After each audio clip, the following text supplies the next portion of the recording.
Today on the show, the left's midterm election strategy has been revealed. Keeping you informed and engaged, now more than ever. This is Sekulow. We want to hear from you. Share and post your comments or call 1-800-684-3110. And now your host, Logan Sekulow.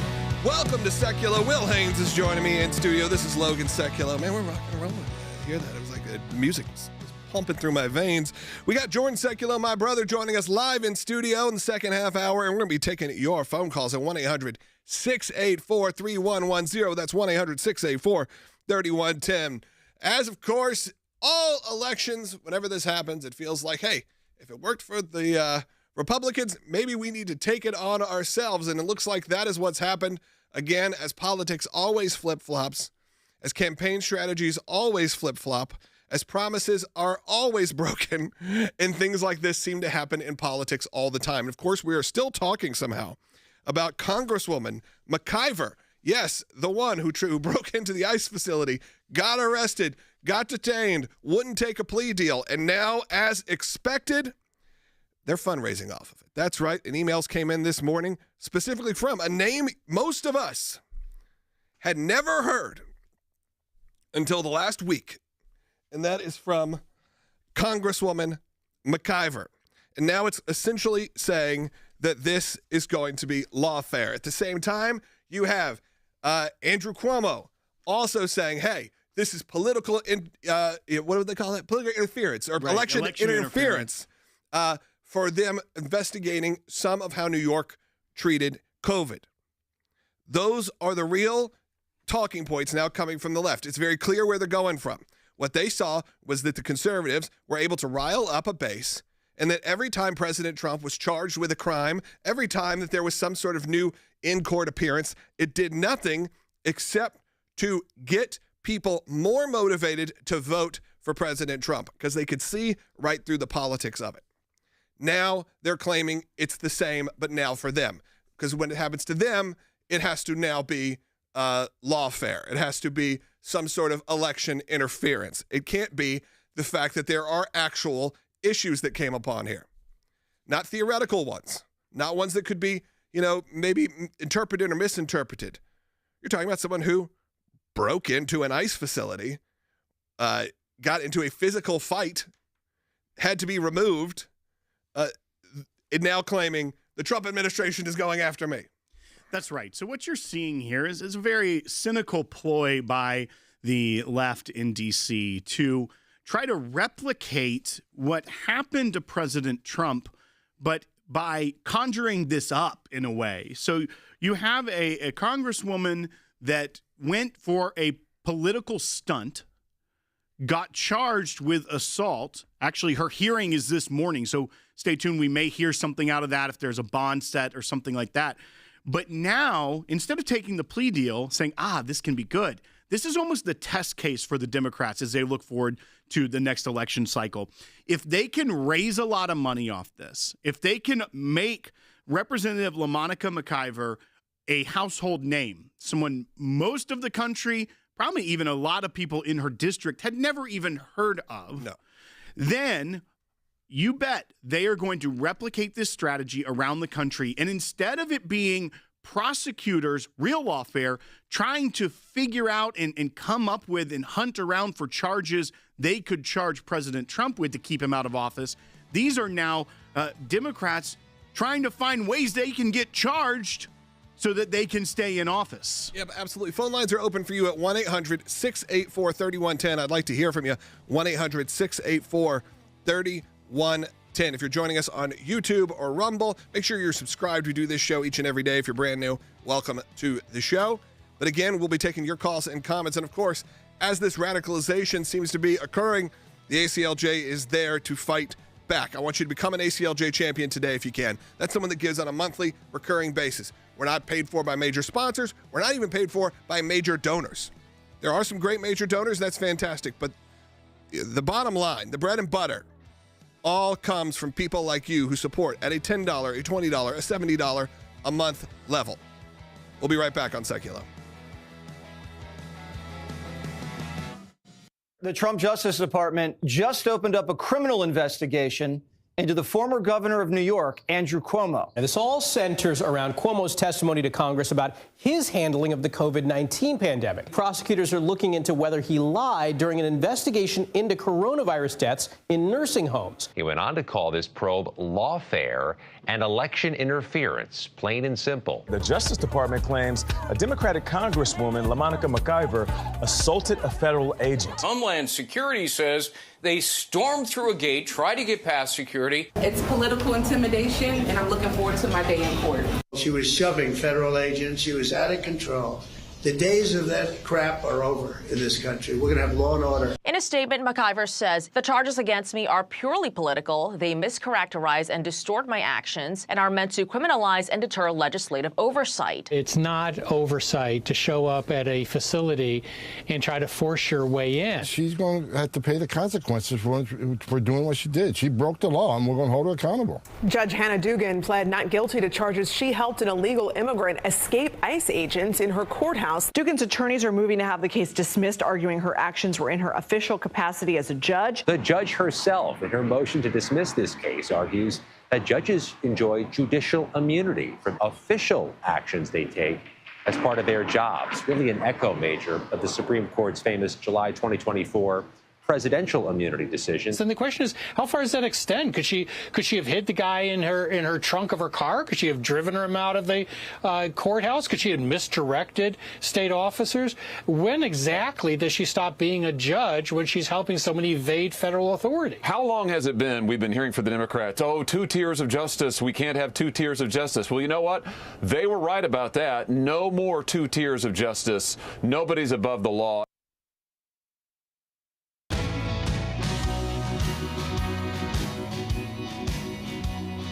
Welcome back to Sekulow. Phone lines are open for you at 1-800-684-3110. I want to continue this conversation. We're obviously talking about not only Congresswoman McIver, who is sitting out now fundraising emails saying the Trump administration is going after him. You're also talking about former governor and current mayoral candidate Andrew Cuomo, who now saying the targeting of him is lawfare and is election interference due to his handling of the COVID-19 crisis. And they want to do an investigation on that. And both of them, plus more, are going to be claiming this. Why? Because it's very clear. It worked for President Trump. You didn't have to even win in court. You could lose in court, and what did it do? It would rile up your base. It would get people excited because they could see the politics right through it. Now the question is, what do the Republicans do? How do they respond? Do they respond in a way that is similar to how the Democrats did? But the difference is that these are what I'd say a lot more substantiated claims. I'm not saying they're necessarily stronger claims in terms of what the sentencing could be, but it's pretty clear she broke into an ICE facility. I mean, we've seen the videos. We know it happened. She's not even claiming that she didn't do that. They're claiming they had the right to do it. But, of course, we know that there are proper ways for them to do it. I think they should have that opportunity to be responsible. But she also now, as expected, as I told you would happen, has started making the media rounds. So maybe some more friendly media. So Jen Psaki, yep, I'm sure you love to hear that name again, from MSNBC, former Biden press secretary, had her on the show just yesterday. Let us take a listen to this bit. First, you're going to hear Jen Psaki, followed by Representative McIver. At the time, you described it, and so did your colleagues who are with you, as being assaulted by multiple ICE agents. Is that part of the argument that you want to make now and that you plan to make in court as you proceed here? So I definitely plan on making that argument in court. I can't wait to have my day in court, where we can have due process, which this administration has stripped many of being able to have due process. But I'm looking forward to that, to telling the truth about what happened on that day. Yeah, so again, she looks forward to telling the truth about what happened that day, due process. I can't wait to have my day in court. Why? Because, well, again, this is razzle-dazzle. This is a showman at work. And you know what? That is part of today's political landscape. Unfortunately, that is just the truth. It's what happens. Is you see something that works, you're going to replicate it.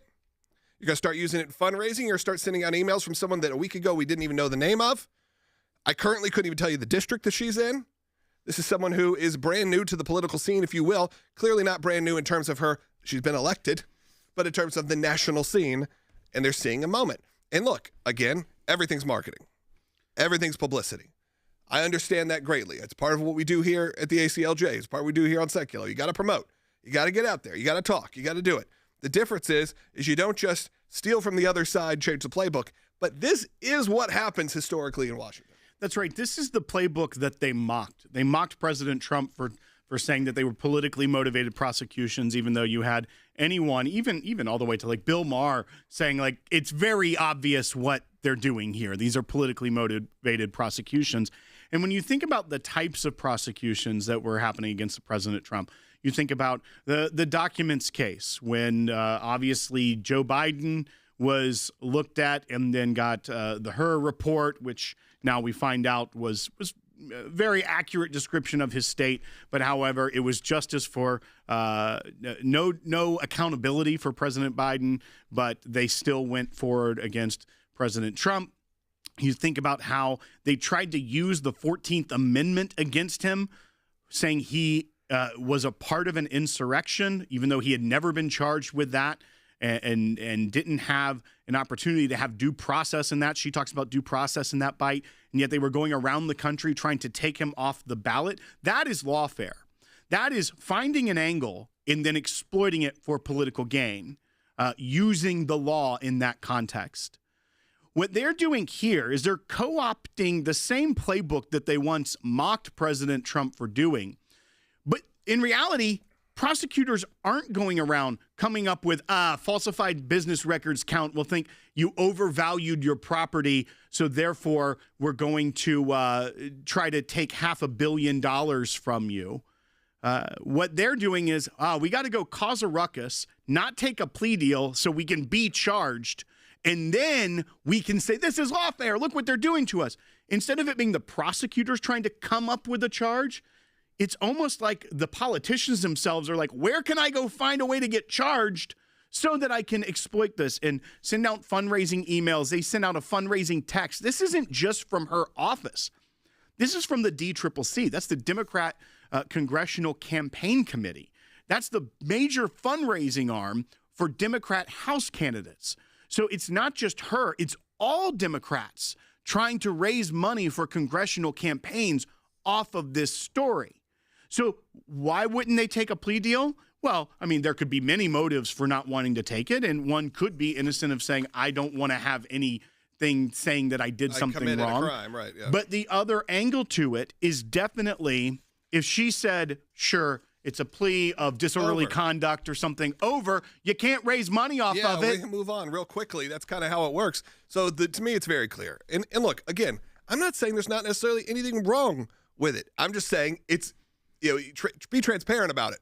Look at it from the big picture. And the big picture is they see this as a marketing and PR moment. And of course, there is a question of how do you respond? I want to take a call, actually, George in Tennessee, because he's asking that question. I think it needs to we at least need to open up that question. George, go ahead. Hey, good afternoon. Thank you guys for taking my call. I appreciate it. Hey, so what the Congresswoman, I forget her name now, but whatever her name is. Normal, McIver, yes. McIver, thank you.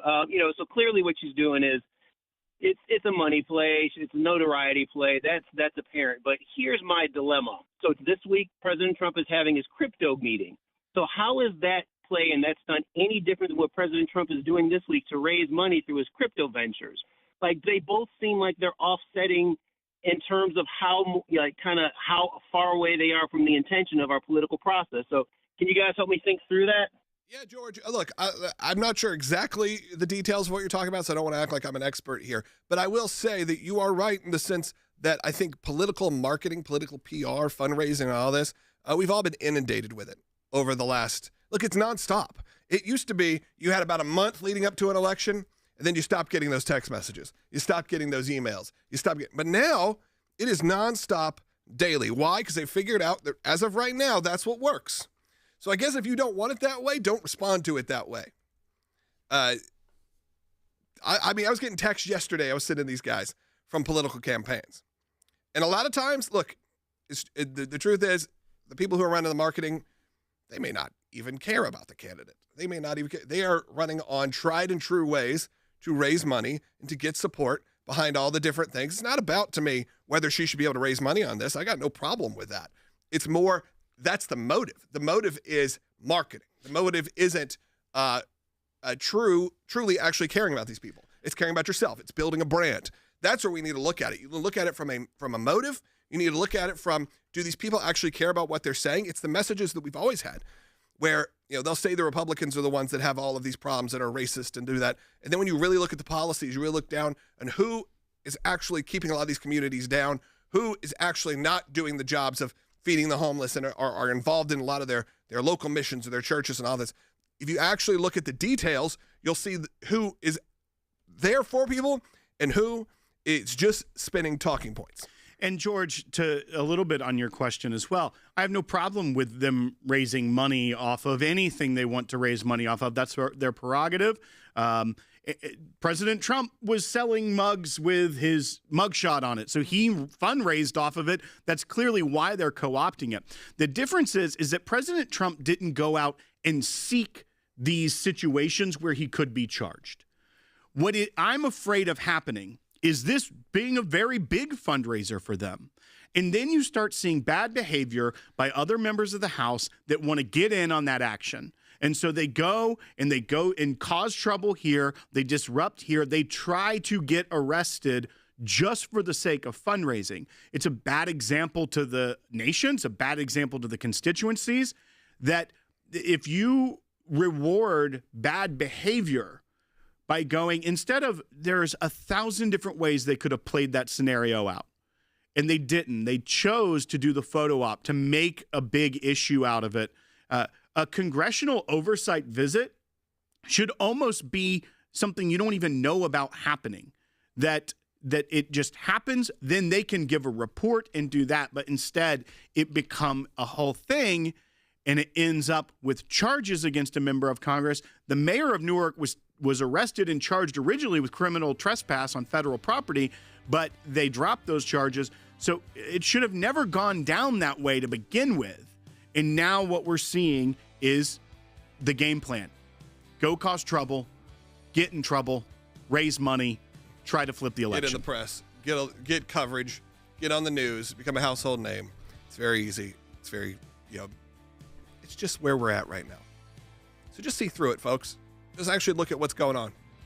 We got a couple phone lines still open at 1-800-684-30-10. My brother, Jordan Sekulow, Executive Director of the ACLJs, will be joining us in the second half hour, so you want to make sure you stay tuned for that. But we'll take some calls coming up in the next segment, so make sure you're following that. We're also going to talk about the federal air marshals who have been surveilling our former colleague, Tulsi Gabbard, currently Director of National Intelligence. We'll talk about that when we get back.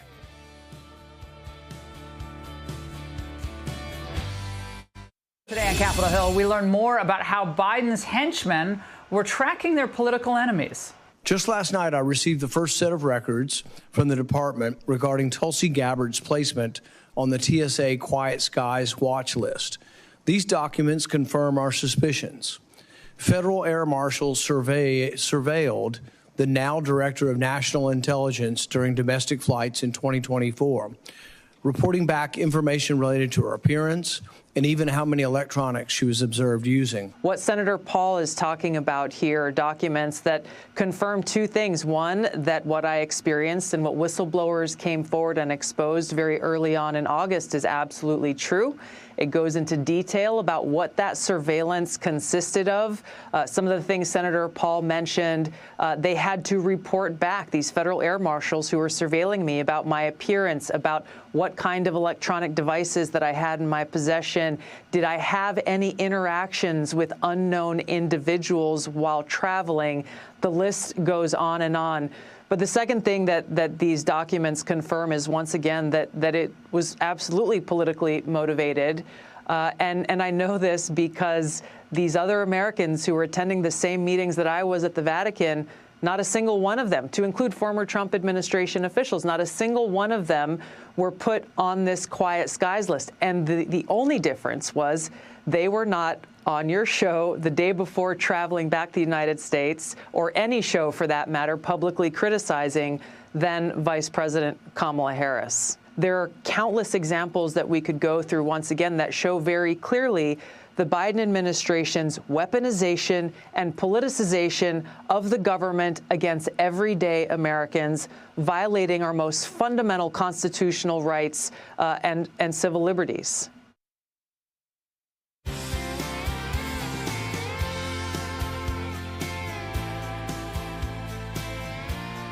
Welcome back to Sekulow. We did want to pivot a little bit and talk about our friend Tulsi Gabbard. You remember her from being on this show for many years, and then, of course, now is the Director of National Intelligence. Again, that doesn't happen, by the way, without people like you that watch this show, support this show financially. We were able to bring in the best of the best during a lot of these years, and that is proof in the fact that she is now the Director of National Intelligence. She already had an incredible track record before that. It's not like we found her. I mean, she was involved in so many different things and obviously served our country for many years, ran for president herself.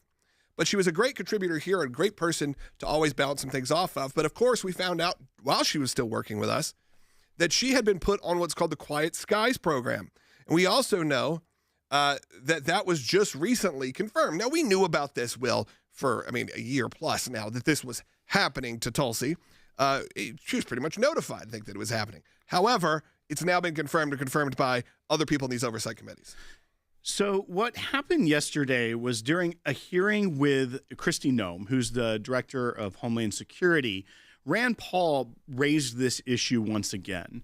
And what many in the media are calling it really the first confirmation. Now, obviously, we talked about it here. We had confirmation, not just because of whistleblowers, but because we were representing Tulsi at the ACLJ through some of these issues. We had FOIA requests out on it. We knew that it was real, but in the media with their, fact checking and things sometimes has to wait until someone like Rand Paul says, I've got the documents and confirm it. Can you believe it? But here's what's interesting is that Senator Rand Paul just got these documents Sunday night because this hearing was yesterday from Department of Homeland Security about Tulsi Gabbard on Quiet Skies. When he first asked for these documents was August 21st of last year. It's been just shy of a year that the senator conducting oversight, because we've been talking about members of Congress conducting oversight. It's been almost a year when he requested in his official capacity on the Homeland Security and Government Affairs Committee of the Senate information on this. And he just got it. And you want to know why he just got it? Because Kristi Noem is the Director of Homeland Security now and not Alejandro Mayorkas. Because when the Biden administration was there, they tended to try to stonewall, delay, cover things up, not let transparency happen. So when you hear about members of Congress going to conduct oversight unannounced at a border detention facility, and then they get charges against them and they say, we're just trying to do our oversight. No, there are ways you can do it. And Senator Paul even waited almost a year on something which concerns the civil liberties and someone being spied on by the federal government. That's now the Director of National Intelligence. That is Rand Paul's top issue. And you know what he didn't do? Go break into the Department of Homeland Security and get arrested to raise money off of it. So I just wanted to show the juxtaposition of that is that it actually, I didn't even plan to say all that, but it just took me back at the absurdity of what the Democrats are doing right now. But I do want to play this bite because he's not just done with the confirmation of it and now Tulsi is Director of National Intelligence. He wants this program to see change. He wants to stop the violation of civil liberties. And that's things that we fight for here at the ACLJ every single day. Let's play bite one from Senator Paul during this hearing as he's talking to Director Noem. With regard to TSA Quiet Skies and Tulsi Gabbard situation, I suspect there are going to be other people that were caught up in this thing as well. I'm horrified by the idea that we took a former congresswoman and we're surveilling her and riding on jets with her. There was another story of an air marshal whose wife, might have been at January 6th or something, and now we're, have air marshals following another air marshal or his wife. So I want to hear the whole story of what happened. I want to hear that people have been let go, that they're no longer doing this. If there were abuses of Tulsi Gabbard's liberties, I want to hear from that. But I want repercussions to come from this. And I think you've said something's coming. Please let us know, and let us know how the program, the destruction of civil liberties can be minimized. I frankly probably have trouble with the whole program, but let's see if there's some way. But we need significant reform. If it needs legislation, please come to us with that. That's him talking. That's Rand Paul talking to Kristi Noem. So not necessarily someone who is unfriendly to this idea of reform. That's right. And as I mentioned earlier, it's no longer, thankfully, Director Alejandro Mayorkas, who was overseeing the abuses of these programs against American citizens, against former Congresswoman Tulsi Gabbard, now Director of National Intelligence. Just when you think back on that story, and I remember when it broke, there was an article out of a D.C. outlet, kind of a more unknown outlet at the time, and just reading it without even having had the discussions with Director Gabbard at that point about it, reading it and thinking, this can't be happening in America.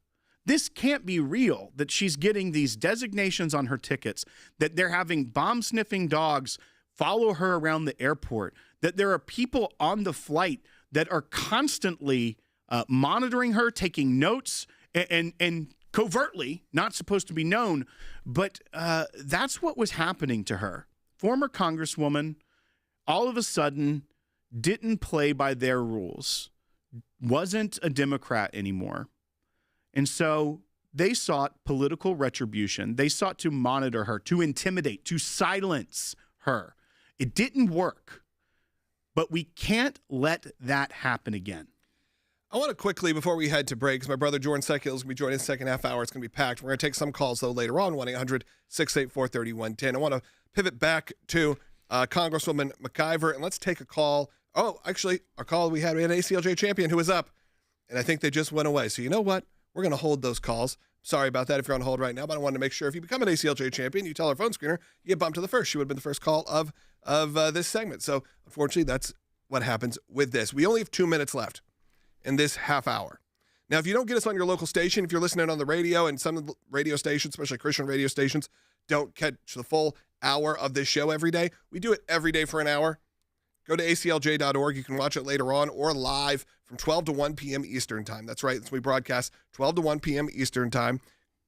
Go join us live. You can do it on YouTube. You can do it on Rumble, aclj.org. Of course, you can find us later on your favorite podcast apps, however you get your podcasts, or on the brand new redesigned ACLJ app, which I encourage you all to download. It's something that's a great way to engage, sign our petitions, become an ACLJ champion on there. If you become a champion, you get a special sort of skin for that ACLJ app, a special experience that's just for ACLJ champions. That's someone, by the way, that gives on a monthly recurring basis. That's a monthly recurring donor, and you could do that today. We know the ACLJ is hard at work. We've been battling back in court on numerous cases just in the last weeks, exposing actual corruption, political targeting. We know there's a lot of political targeting that was happening of Christians, of conservatives, back from the Tea Party days all the way up into these current days of President Trump. And tomorrow, we'll be in court on 2 major FOIA requests against actual lawfare. It was waged by the left. And there's a lot more going on. 20 cases. I got the facts in front of me. 20 cases we're fighting just alone to stop the weaponization of government against conservatives, against Christians. And the fight continues on. So while I can read you through all of these facts, I can go through all the stuff that we're doing. Go to aclj.org. Look around.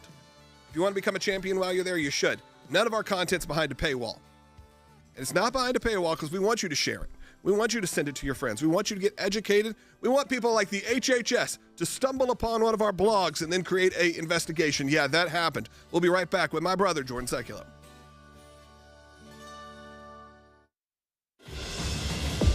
Hi, this is Logan Sekulow. I wanted to take a moment to thank our ACLJ champions. Even with a new administration in power, the attacks on our faith and our constitutional freedoms are not slowing down. Help us continue fighting for life, liberty, and justice. Thanks to the courageous monthly support of our ACLJ champions, we're able to take on hundreds of cases every year, fighting and winning. Last year alone, we handled 126 deep state cases, plus 175 pro-life matters, 197 free speech cases, 142 religious liberty cases, and 152 legal letters and briefs defending Israel. But we can and must do even more. The left is fighting to bulldoze pro-life laws. They've openly said they want to silence your free speech. Now, with the new Trump administration in office, we are ramping up our fight to shut down the deep state's agenda. That's why we need you now more than ever. Join our team of champions. Donate monthly now at aclj.org.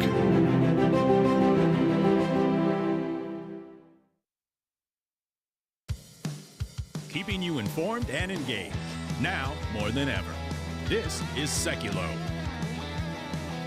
And now your host, Logan Sekulow. Welcome back to Sekulow. Second half hour coming at you. My brother Jordan Sekulow just got in studio with us. He'll be here for the next half an hour, so join us live right now with him. 1-800-684-3110 if you want your voice heard on the air today. Great time to call in because we will have a really great discussion coming up in the next segment, specifically about what's going on with Jordan's trips to Washington, D.C. and to Europe and everything that is happening around the world in the world of the ACLJ. However, we want to continue that discussion, Will, that we started with, because we know a lot of people are just joining us right now, as we have seen now a bit of a flip in terms of talking points, because now you have a Democrat running for their midterm elections going, you know what worked?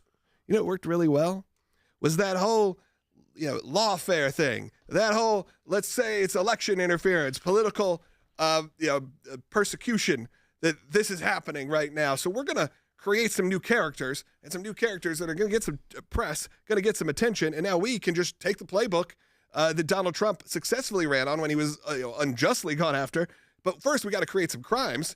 We got to create those crimes, so you got to actually go commit some crimes. So, Jordan, what we've seen now is first it was that judge in Wisconsin that helped break the law by helping an illegal immigrant that was before her on a criminal matter evade a warrant. Yeah. Then you have Andrew Cuomo now saying that the DOJ investigating the COVID deaths in nursing homes is election interference and lawfare against him. And now you have what is kind of the most egregious case to me out of all these is this congresswoman that until a couple days ago was not a household name in politics. But I'm getting now an email from the DCCC that's just from her, as if I would know normally who that would be, raising money off the fact that she's been charged with assault at an ICE detention facility where there was a scuffle. She was trying to say it was oversight. Didn't look like oversight I've seen before. But what is your take on the left trying to now think this narrative of, if we can get charged with things, it could be a winning strategy for us? You mentioned something important, though, that Republicans and the new Department of Justice and law enforcement officials aren't engaging in lawfare because these are Democrats or liberals that are actually engaging in crimes. That's not lawfare. That's conducting law enforcement. If you go as part of your role as congressional oversight to an ICE facility, and you don't follow the rules, and you assault someone, even though you may have an initial right to be there, that doesn't give you a right to commit a crime of assault. So it is not lawfare then to prosecute an actual crime. When we use lawfare, we've been using the legal system to tie up elected officials so they could not fully function and carry out their jobs. Whether it was the Mueller investigation that led to nothing, whether it was an impeachment after a president had left office, whether it was the first impeachment, which took, again, so much time away from important issues. The U.S. Senate basically stalled out. The House stalled out in its ability to do its work over nothing. Look at what Alvin Bragg, what that amounted to, nothing. So the difference here is that you're right, Will, for them to get the attention, they're actually having to commit crimes because conservatives who believe in the rule of law don't criminally target our opponents for just being having policy differences from us. They are actually committing crimes. They should be prosecuted. Yeah, I think that's the big difference. It's pretty clear for a lot of people. It's not theoretical. It's not, maybe you could consider this a crime. It's like, no, it's not lawfare. Right, you were committing crimes, but this is clearly the game plan.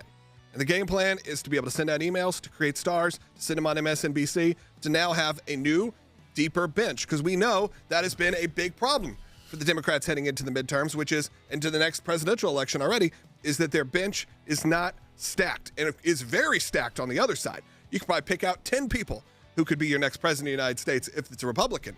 But the Democrats got to come up with some new faces. This is maybe one of them. I'm sure this is a test to see how it goes.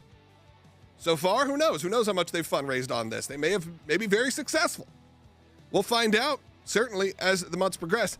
In the next segment, Jordan's going to give us a little preview of what he's been doing in Washington, D.C. and what's been going on at our European Center for Law and Justice and so much more. You want to make sure you stay tuned for that. We're going to continue this conversation as well.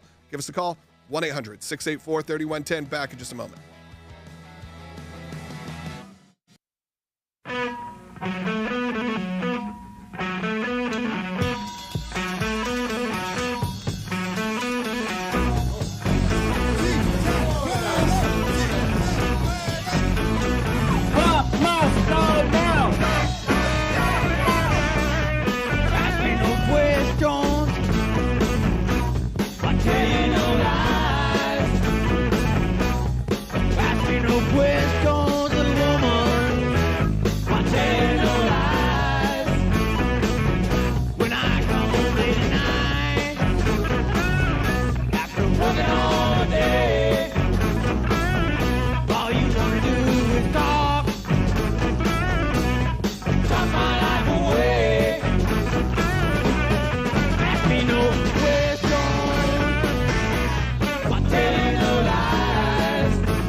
Welcome back to Sekulow. If you're watching on YouTube or Rumble, you got to see a bit of a preview of what Jordan and his team have been doing in Washington, D.C. Of course, that was also with West Virginia Attorney General J.B. McCuskey. As you were up there, Jordan, last week, we know we've had you on talking about what was going on at the Supreme Court, but that is just a small piece of what was going on. Yeah, that's right. That week alone, we were in Washington, D.C. You can see from some of that footage if you're watching the broadcast. I was meeting with our legal team there. We are rebuilding our government affairs team as we speak, and so I've been on the phone this week with a couple of folks who look likely to be joining that team as well in a very important time. You know, we talked about this is still in that first 130 days or so, and so we want to make sure we have the right team for the moment to carry us through these next few years, but then also to carry us through the additional next 10 years. And so we are investing in that right now at the ACLJ. And as well as, of course, when we're in D.C., we're able, because of the support of our donors, to do a lot more than just the Supreme Court case. Obviously, representing the state of West Virginia was a great honor. It's a great honor for our ACLJ donors and members to be standing with an entire state and their Attorney General, J.B. McCuskey. But at the same time, we were meeting with Senator Ted Cruz of Texas, Senator Schmidt of Missouri, a couple of members of Congress as well. And so I know we've got meetings coming up. Our team, while I am overseas, will be again with Speaker Johnson and some of these more controversial budget bills that are going through. And it's another BBB, but it's not Build Back Better. It's the Big Beautiful Bill, which is teetering every day as we speak. But there's a lot going on.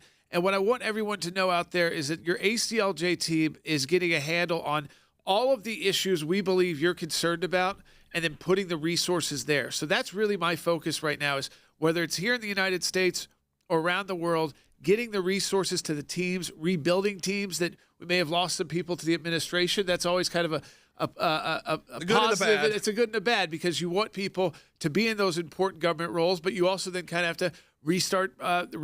And of course, we've been through that a number of times, so it's nothing new for us. But at the same time, being ready for the moment. The battles change, the rhetoric gets more and more heated, and I think, we also have to be prepared for what could be coming from the left down the road. When we talk about real lawfare and real legal issues, also just the uptick in the rhetoric, which has gotten very extreme. I think we should actually take a phone call. We have a ACLJ champion calling in who has a question specifically about what you were doing last week, what was happening in West Virginia. Jerry's calling in West Virginia. Again, an ACLJ champion is someone that gives on a monthly recurring basis automatically. Of course, you can cancel anytime. But when you do that, one of the little perks I always say is you call in, you tell our phone screener, I get you bumped to the front of the line. So Jerry has not been on hold the longest. He's actually been on hold the shortest, but he's on live right now. Jerry in West Virginia, go ahead. Hey, good afternoon, guys. Appreciate everything you do. Just a quick question. I want to know what happened with the Supreme Court case with West Virginia. Of course, I'm from West Virginia, so I want to know where we stand on that. So the oral argument is done. The briefing is in, and we are now awaiting a decision from the U.S. Supreme Court. I'd say the predictions go from anywhere from saying that, that these universal, kind of this idea, is it universal or is it nationwide injunctions? I mean, they even got into distinctions between those terms. Is it that, lengthy. Or is yes? It was almost 2 hours and 40-minute long oral argument. Or are there some cases where you are issuing an injunction and it just happens to affect a huge amount of people because there's people that are very similar to that person, and they might not have the same legal rights to continue the case, but the case did affect them at least at that lower level and might provide some temporary relief. So I could see the court doing that. I think there will be some tempering down of the ability of these district court judges to issue nationwide injunctions. I do think that's where we go. On the other issues, I'd say it's up in the air. I don't think we reached the merits on the citizenship issue. I don't think there was enough briefing done on that. I don't think that actually had time to, a word that was used a lot was percolate. It didn't have enough time to percolate through the judicial system, through the district courts, to the Court of Appeals, ultimately to the Supreme Court. So they were kind of having to make up, and this is never a great scenario for the Supreme Court. They were having to make up kind of what a trial would look like on the fly, like, well, let's look at laws from the 1820s. Let's look at this case from 1930. It wasn't like a tight case that was just, here's the briefing, here's the cases, you know what's going to be covered because this is what has been covered in multiple Court of Appeals, multiple district courts and trial courts. And so you kind of know what you're getting by the time you got to the Supreme Court. When it's over 2 hours long and you've only got one case that day, you know that it could be a very complicated opinion, but we don't shy away from that. In fact, our brief was filed to speak to that directly. We got into the most complicated issue and focused there to give justices an opportunity to say, this is wrong, what is happening, and here's a way to move forward. Like how many times we had to explain that a loss is a win and a win is a loss, when it comes to the Supreme Court of the United States, because these opinions are not always cut and dry. Sometimes they are. Sometimes it is very clear, but often you have to, we always hold off on reporting because you have to go through these decisions line by line because the news will break in and say, here's who won. And then when you really look at it, you're like, but did they? But did they win? How did that actually play out? We'll be able to do that, I think, probably towards midsummer on this one. I do think it's one where you're right. It would be a good thing, I think, for our side if we're having to parse through it. Because I think if it's too short, that's probably signaling that they just didn't really accept the argument, which I don't believe will happen. Jordan, and I think also for the caller as well, this obviously was a case that is new. It's not something that happened. It's been in the court system for years, and it's just now reaching the Supreme Court.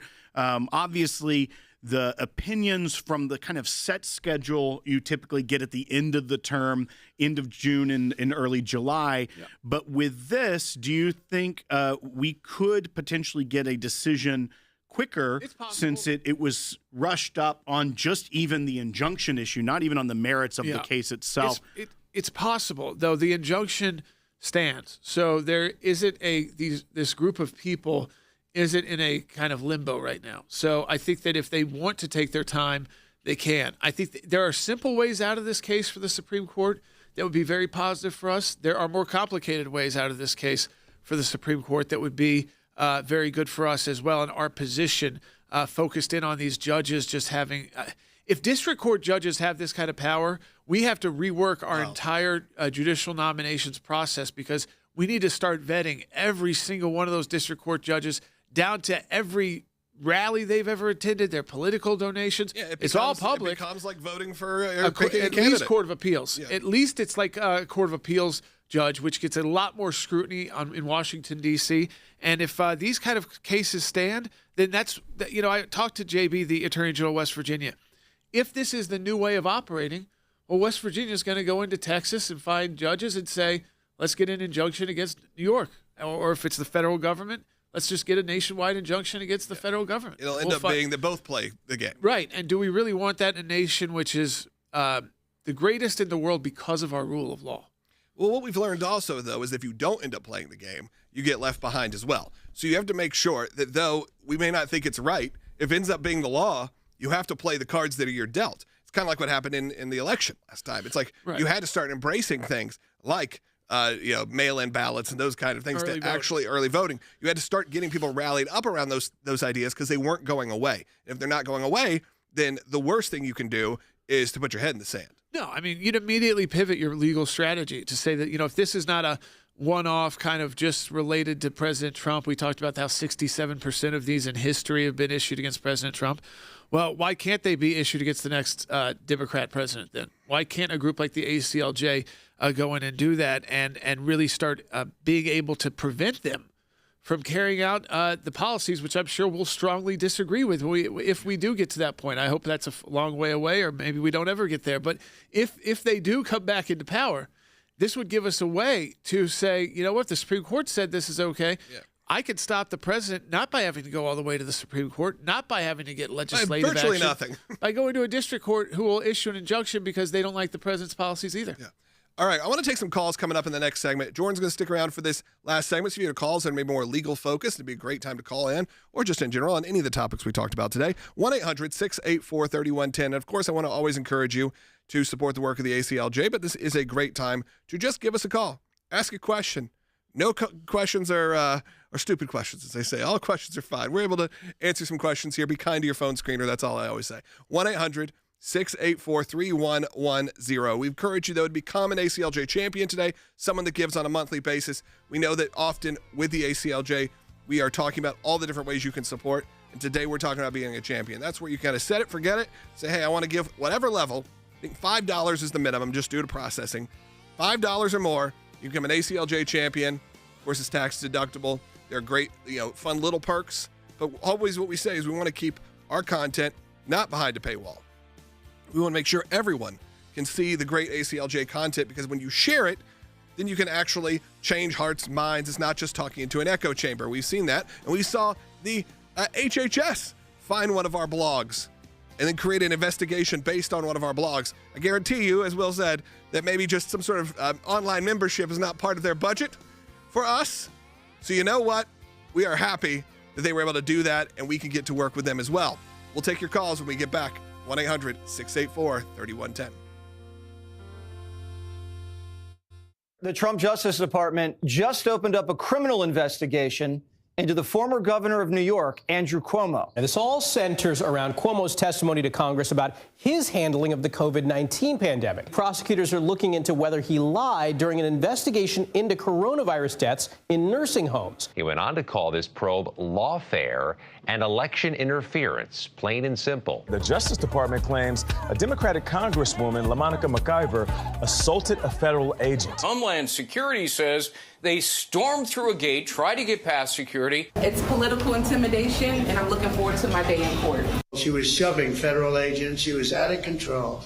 The days of that crap are over in this country. We're going to have law and order. In a statement, McIver says, the charges against me are purely political. They mischaracterize and distort my actions and are meant to criminalize and deter legislative oversight. It's not oversight to show up at a facility and try to force your way in. She's going to have to pay the consequences for doing what she did. She broke the law, and we're going to hold her accountable. Judge Hannah Dugan pled not guilty to charges she helped an illegal immigrant escape ICE agents in her courthouse. Dugan's attorneys are moving to have the case dismissed, arguing her actions were in her official capacity as a judge. The judge herself, in her motion to dismiss this case, argues that judges enjoy judicial immunity from official actions they take as part of their jobs, really an echo major of the Supreme Court's famous July 2024 presidential immunity decision. And the question is, how far does that extend? Could she have hid the guy in her trunk of her car? Could she have driven him out of the courthouse? Could she have misdirected state officers? When exactly does she stop being a judge when she's helping someone evade federal authority? How long has it been we've been hearing from the Democrats, oh, 2 tiers of justice, we can't have 2 tiers of justice. Well, you know what? They were right about that. No more 2 tiers of justice. Nobody's above the law.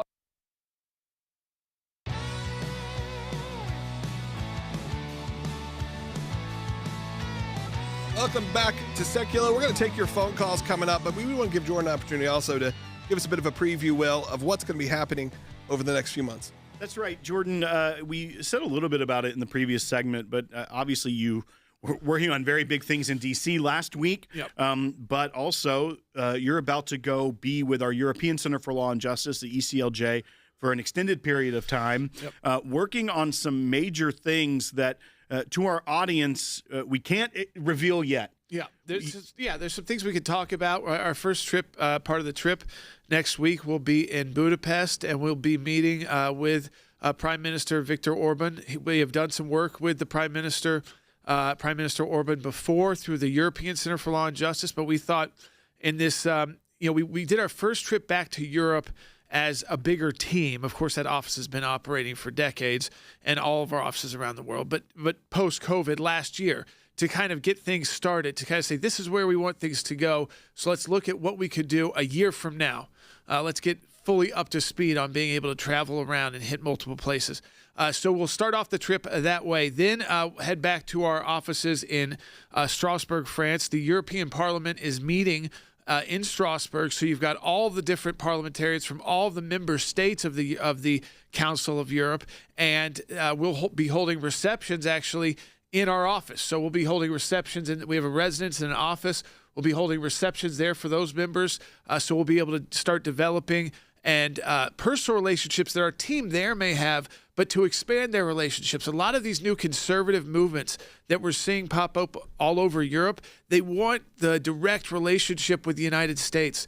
And I will tell you, that is a change when it comes to European politics. I always say this, it's taken decades for groups like the ACLJ and even us when we visit to find a home in major political parties. I mean, that did not exist even 10 years ago. And it does now. And so we think this is the time to seize the moment. We have some potential countries we might be hitting along the way. So, I mean, we're looking right now at Serbia, looking at Italy as well. Italy is a country that also has gone much more conservative in their Minister of Justice.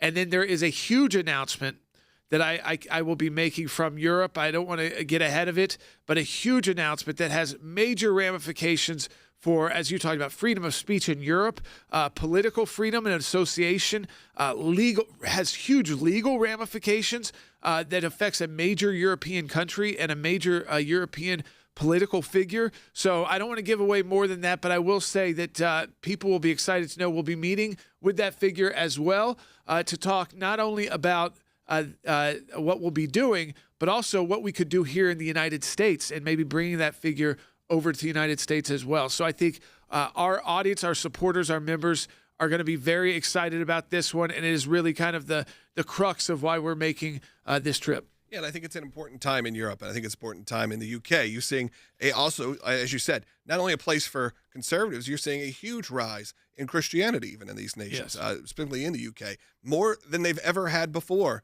since sort of the 60s. When they started having a real downturn in the church there. You've seen a real evangelical movement start to build. And of course, we want to be a part of that as well, because I think it's very important to remember that we live in a pretty small world and that we want to always focus on what's going on in America, what's going on in the United States, that we have a presence everywhere. And of course, that all is connected. Let's try to take some phone calls real quick before we have to wrap up. Let's go to Martin in North Carolina, who's got a question watching on YouTube. You're on the air, Martin. Thank you, sir. I appreciate you taking my call. I was talking to the screener about the ICE detention with them pushing their way in, but people seem to forget the left tried to do that same thing down at the Department of Education. And I'm not going to say for sure, but while I was waiting, I was looking back at some of the videos. I'm not so sure that Representative McIver was not there as well. So we need to keep in mind bullying our way into the place is not proper protocol, and that's not the way these people should be handling themselves. Martin, I'm only cutting you off because we're running out of time here, but I want to let Will respond because he's got some information. Yeah, that's right. I mean, Representative McIver did lead Democrats to protest that Department of Education moves when Doge was going in there. So this isn't just a one-off for her. This is the them playbook. Strategically moving around places, trying to cause a scene instead of doing what would be real oversight. We talked about Rand Paul earlier, talking about working with Kristi Noem about the quiet skies and doing real oversight, getting documents, investigating things of that nature. Showing up with cameras is not oversight. That's a sideshow. Yeah, that's a press conference. And again, now they're doing press conferences that they're trying to rile up law enforcement. Again, you could join protests. You could protest that you don't like the policy of the Department of Education being returned to the states and the power back to the states. You could protest that all you want. We were outside the Supreme Court, plenty of protests there. That is fine. Do it peacefully, do it lawfully, and that's very American to do. When you start, assaulting police officers, you've reached a new level of. It's not even civil disobedience anymore. that is just criminal conduct, violent criminal conduct. And members of Congress are not immune from being prosecuted for violent criminal conduct because they believe that they had a right to be someplace and yet still didn't follow the rules of a place like that, which is a detention facility, which even though they have oversight over, has got a lot of rules in place. It's like, yes, you can have oversight over the federal prison, but when you go in there, you don't get to make up your own rules as a member of Congress. All right, let's go ahead and take one more call. Ronald in South Carolina. I apologize to Phil and Joel. We're not going to be able to get to you today. Ronald, you're on the air. Yes, thanks for taking my call. I enjoyed the explanation that Jordan did in defining what lawfare and criminal acts and the difference of that. And so this McIver representative, I don't think she actually thought this thing through, because this type of criminal record will stay with you forever, and it may affect her security clearance as long as she's in the White House.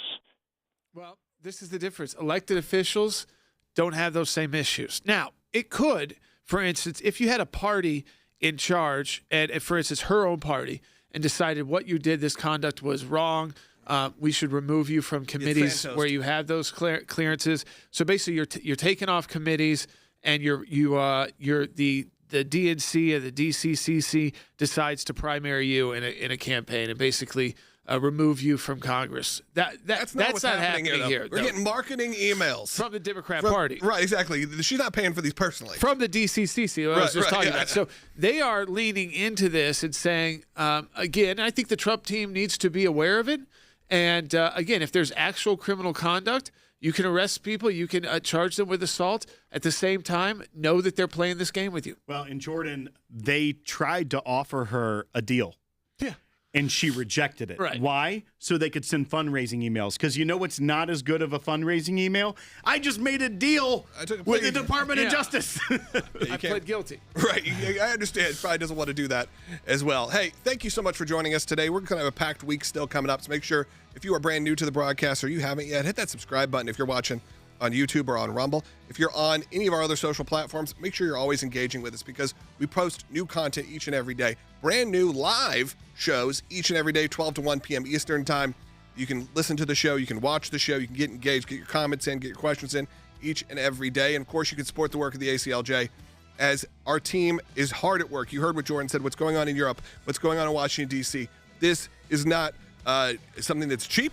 It's not something we can do for nothing. We have to have your support to continue these fights, whether that is, again, at a $5 a month level or whether that's at a $5,000 a month level.